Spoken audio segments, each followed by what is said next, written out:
আসসালামু আলাইকুম। আউযু বিল্লাহি মিনাশ শাইতানির রাজিম। বিসমিল্লাহির রহমানির রহিম। আজকে গোপালপুর, মেরামতপুর সহ চন্দন শহর সহ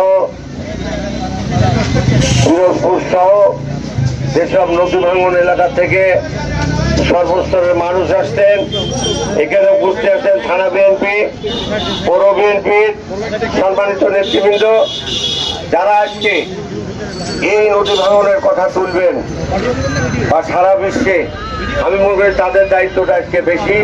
সে আমাদের আপনাদের সবারই প্রিয় মানুষ সাংবাদিক ভাইরা, তাদের সবার প্রতি রইল সালাম। আসসালামু আলাইকুম। আপনারা নিজেরাও জানেন, আমরাও কিছুটা হলেও জানি যে এই নদী ভাঙন সাধারণত যখন পানি বাড়ে তখন হয়, কিন্তু আমরা এখন দেখছি এটা আশ্চর্য লাগছে আমাদের কাছে যে বৈশাখ চৈত মাসে নদীর এমন অবস্থা যে আপনি এখানে আমি দাঁড়া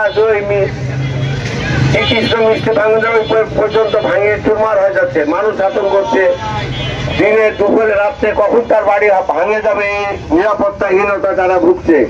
আমরা আশা করি আপনারা এই বিষয়গুলো সরজমিনে অবশ্যই আপনারা দেখছেন, এই বিষয়গুলা এই চারঘাটের অসহায় মানুষের পাশে আপনারা দাঁড়াবেন এবং এই বিষয়গুলা আপনারা সারা বাংলাদেশের মানুষ যাতে আপনাদের এই পবিত্র দায়ী কলমে সারা বাংলাদেশের মানুষ, টিভিতে সারা বাংলাদেশের মানুষ আমাদের চারঘাটের অসহায় মানুষের পাশে দাঁড়াবে, তার সমস্ত ব্যবস্থা আপনারা করে দেবেন।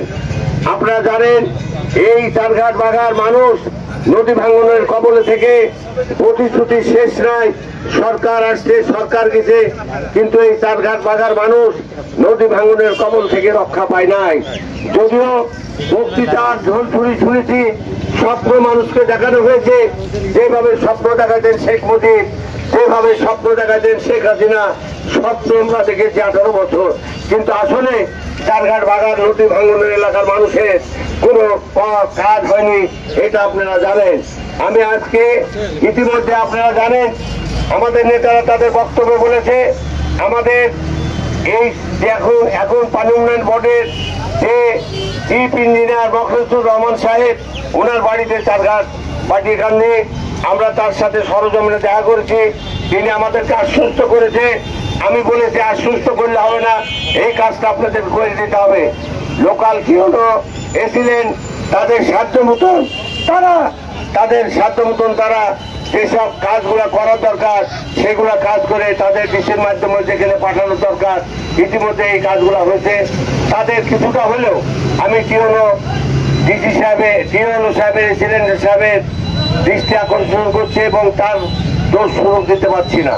দুঃখের হলেও সত্য, চারঘাট বলে একটা থানা আছে, পুলিশ আছে, ওসি আছে, এদের কোনো কাজ নাই।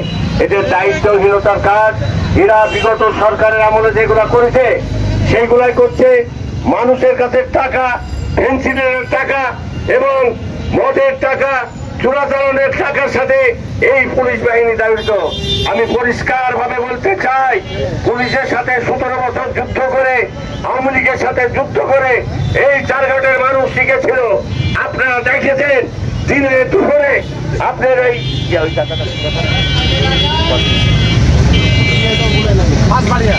পাঁচবাড়িয়া দিনে দুপুরে প্রকাশ্যে যারা লুটপাট করেছে, ওসি আঙুল তুলছে। ওসির দায়িত্ব যদি পালন না করেন এখান থেকে বিদায় হন, চাকরি ছেড়ে দেন। পরিষ্কার ভাবে বলছি, নাহলে চামড়া কিন্তু চামড়া থাকবে না, সব ভয় দেখায় লাভ হবে না। পুলিশ বলি জাতি যেগুলো আছে, পুলিশ এখন বাংলাদেশের মানুষের কাছে একটা ঘৃণার পাত্র।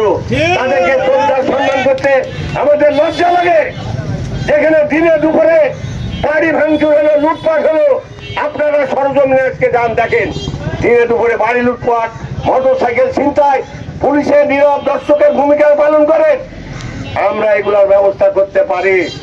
তারেক রহমানের নির্দেশে এই সরকারকে সাহায্য করার কথা তারেক রহমান সাহেব বলেছেন বলে আমরা সহ্য করে আছি। আমরা এগুলা যারা করে তাদের 2টা হাতের বেশি 4টা হাত নাই। আমি আবু সাইদ চাঁদ এগুলাকে ভয় করি না। তাদেরও হাত দুইটা, আমাদেরও হাত দুইটা। পুলিশকে আঙুল তুলছে, বেতন দিচ্ছে মাসে মাসে। পুলিশের ভূমিকা নিরাপত্তা এবং মানুষের কাছে যায় টাকা ছাড়া যারা তাদের চাকরি করার কোনো অধিকার বাংলাদেশের মাটিতে থাকবে না।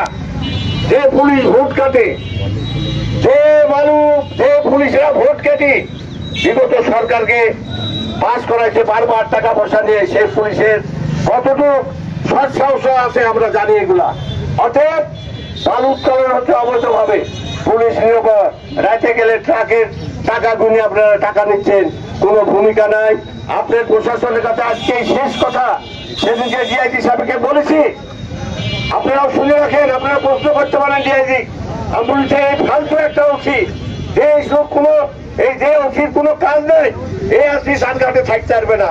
একটা ভালো ওসি, সুন্দর ওসি, যে পুলিশের সম্মান রাখতে পারবে, আমাদের সম্মান রাখতে পারবে, আমাদের মা বোনের সম্মান রাখতে পারবে, তাকে দে।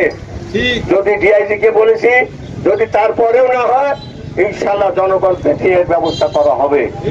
আমরা এর আগেও করেছি, কিন্তু এখন যেহেতু আমার নেতার নির্দেশ নাই, নাহলে এইসব খবরদারি চারঘাটের মাটিতে চলবে না।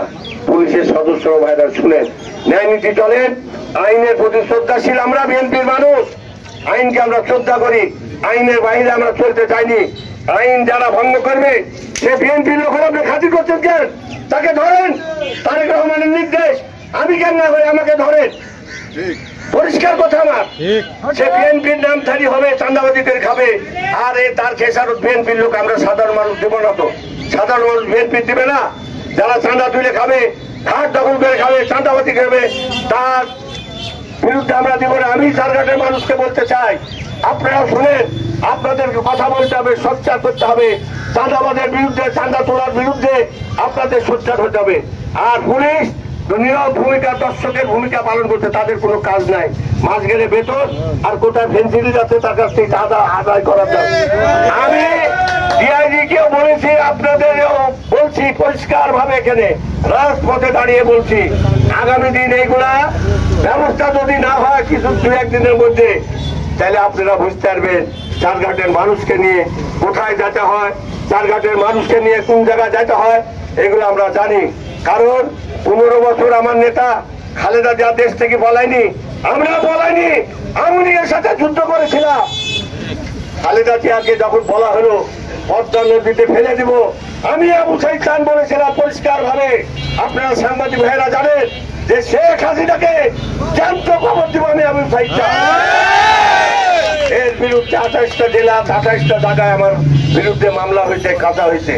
আজকে আওয়ামী লীগের ভাইদেরকে বলতে চাই, আপনারা সসম্মানে বাড়িতে থাকেন, রাজপথে কোনো ষড়যন্ত্র করলে আপনাদের যা যা শাস্তি পাওয়ার যেটা পাননি আগামীতে পাবেন। বিএনপি আপনাদের যারা অত্যাচারিত, নির্যাতিত, আপনারা বিএনপির লোককে বাড়িতে ঘুরাতে দেননি। 17 বছর বাগমারা কেস হয়েছে, আমরা কেসের আসামি। 17 বছরের মধ্যে 16 বছরে আমি 17 বছরের মধ্যে 6 বছরে আমরা কেসে ছিলাম। এবং আমার সহকর্মী যারা আজকে এখানে আছেন, এমন কোন লোক নেই যে কারাগারে ভোগ করেনি। অতএব আপনারা আজকে যে বাড়াবাড়ি কথা বলছেন, এর বিরুদ্ধে আমরা রুখে দাঁড়াবো ইনশাল্লাহ। এই বলে আপনাদেরকে, আপনারা যারা সাংবাদিক আসছেন সবাইকে ধন্যবাদ, আমাদের জনগণ যারা আসছেন ধন্যবাদ। তবে আমি সাংবাদিকের ভাইকে আবার অনুরোধ করবো যে এই কথাগুলা অন্তত মিডিয়াতে আসতে হবে। এই নদী ভাঙ্গনের কাজগুলো যাতে আপনারা সুস্থভাবে করেন। আমরা বাকিটা কাজ কেউ হয়েছিলেন বা ওই চিফ ইঞ্জিনিয়ার এখানে আমরা করছি, আপনারা অন্তত এই সুস্থভাবে সুন্দরভাবে যাতে পেপার পত্রিকায় এবং আমাদের টিভির মানুষ যাতে আমাদের চারঘাটের মানুষের এই দুঃখর কথা জানতে পারে, সেগুলো দেখবেন। এই বলে আমি আমার কথা শেষ করলাম। আসসালামু আলাইকুম।